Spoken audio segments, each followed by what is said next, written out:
Buongiorno, buonanotte, I miei amici, benvenuti a Milano. That went so much better than last night. I don't know what I was thinking.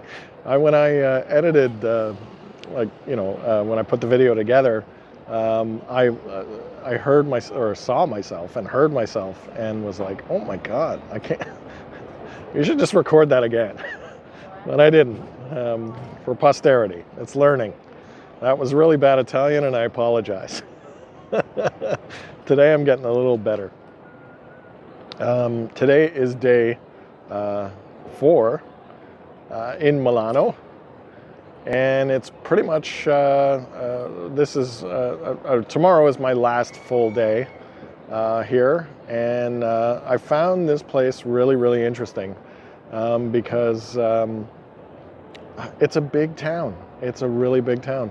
And like I said in the previous video, it was a bit of a shock because I was in all of these small towns. There's a lot of people here, a lot going on. It's very loud. I'm standing in a spot that I thought I could do a little drone footage, but apparently I can't because there's too many people around. So maybe things will get, a little thinner, less crowded, I should say, a little later. Otherwise, I don't think I'm gonna do that at all. But I still had a really good day. It was a work day, so I could really just get out in the morning. But I headed south, basically. And one of the first places that I wanted to check out was this chapel that's called San Bernardino alle Ossa.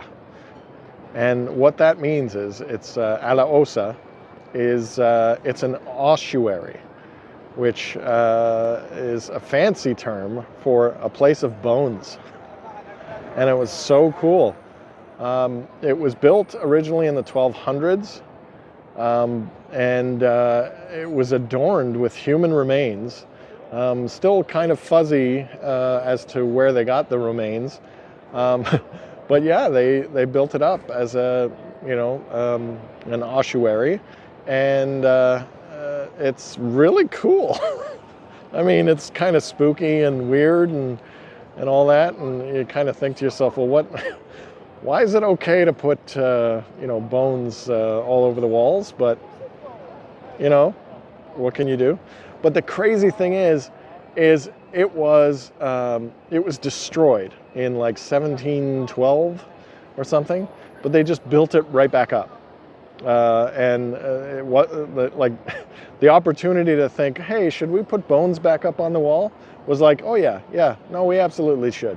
But it was very cool, and it's not just the bones either, right? They have frescoes, and it's this little chapel. It was really cool.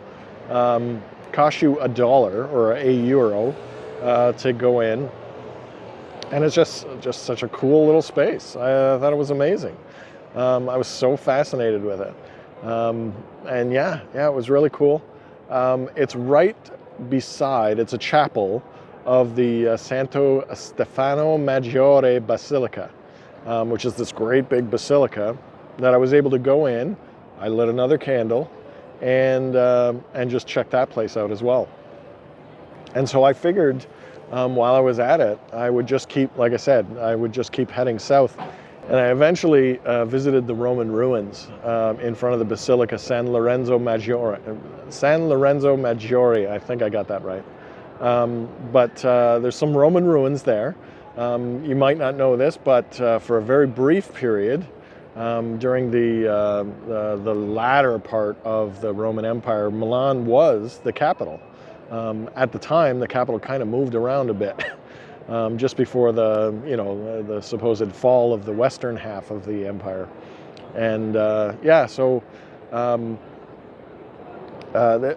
there's this great, the cathedral, the Duomo, is here, but the other big basilica is San Lorenzo, and it was really interesting to walk in there. It's under construction. But they have this neat little thing where you can go around and read about the history and everything. It's very, very cool. There was some school kids in there learning, and I was just thinking, wow, you know, that'd be such a cool field trip, you know. But after that, I went further south, and I actually made it to water. Milan, and perhaps I'll talk about this tomorrow, but Milan has a canal system, and prior to the 1500s, they actually did have canals running through, and I hear that there's been some talk of opening up the canals so that you can actually see them, and they're being exposed in that.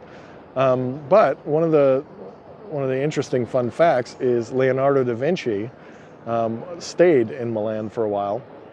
I want to go to his museum tomorrow, and he engineered a lot of the canals that went through here, and they're all underground now, and you have to walk from the Duomo here.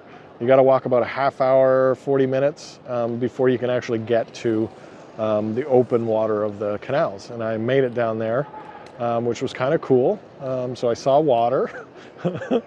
And yeah, they have a what they call the Arco di Porta Ticinesi. I think I got that. But that was to celebrate a Napoleon victory. So, I mean, you're talking Romans, you're talking Lombards, you're talking Leonardo da Vinci. This place has so much history. It's amazing. And of course, then, you know, you bring Napoleon into the whole thing, and it's just a really, really cool place to hang out. Now, I don't have a pastry of the day. I had a thought about pastry of the day, and I don't want to ruin it because maybe I'll take care of it tomorrow, but I found a very special place, special pastry place, which you guys are either going to love it, it's going to be awesome, or it's just going to ruin pastry of the day for everybody. I don't want to hype it up too much, but just as I was brave enough to go in there, it turns out they were closed for lunch, and I was like, oh, okay. So, yeah, we'll see about that. But yeah, after all that day's excitement, I put in a work day, and then I went and got some pizza. So I did. I'm still doing the pizza of the day so far. I found another place that was really good, and yeah, another great day. Fantastic. I am a lucky guy. Having lots of fun in Italy. And you can have fun in Italy as well. You start making your plans. Traveling is delicious. You should check it out. And if there's any way I could help, please let me know. If you're watching this on YouTube, subscription would be awesome. Really help me out. But the likes and the comments, as you know, I really like them. Keep them coming. That said, buonanotte. I'll talk to everybody tomorrow. Good night.